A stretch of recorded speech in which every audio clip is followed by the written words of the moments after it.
কি যে যাকে ধরে বাচ্চা দেয় বা হচ্ছে সে বিয়ের ক্ষেত্রে এক্সপার্ট, এরকম একটা বদনাম তার লাইফের জন্য যে কতটা ক্ষতি। এবং সে খুবই ভালো, তাকে দেখলেই একদম কলিজাটা ঠান্ডা হয়ে যায়, যেহেতু আমার ক্রাশ।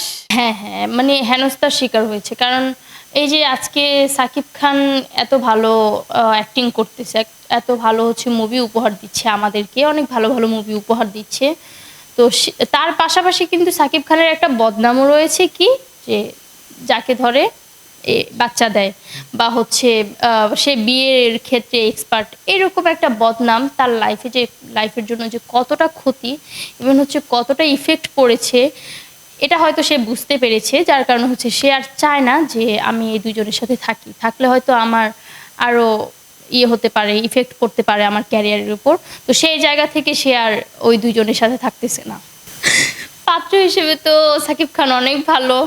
কারণ হচ্ছে তাকে দেখতে দেখা যায় সে খুবই ভালো। আমার সাথে কখনো দেখা হয়নি, তবে দেখা হলে বাকিটা ধারণা করা যাবে।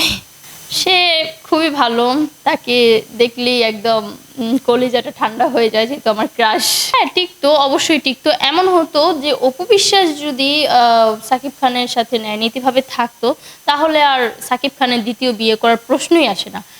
হয় কি যে সে একটু শান্তি পেয়েছে অপু বিশ্বাসের কাছ থেকে, বা তাদের মনের মিল যেই ব্যাপারটা, সেই জিনিসটা হলে তার আর বাহিরে যাওয়া লাগতেছে না। তো বাহিরে যাওয়ার পিছনে অনেক কারণ আছে। এমনি এমনি তো আর মানুষ ২ বিয়ে করে না, আবার ৩টা বিয়েরও সিদ্ধান্ত নেয় না। নিশ্চয়ই কোনো না কোনো কারণ আছে। এটা একদম কাদা ছোড়াছুড়ি একটা বিষয়। আমার কাছে মনে হয় যে খুব ফালতু একটা বিষয়। আরে ভাই, মানে একটা ছেলে হয়ে গেছে, হ্যাঁ?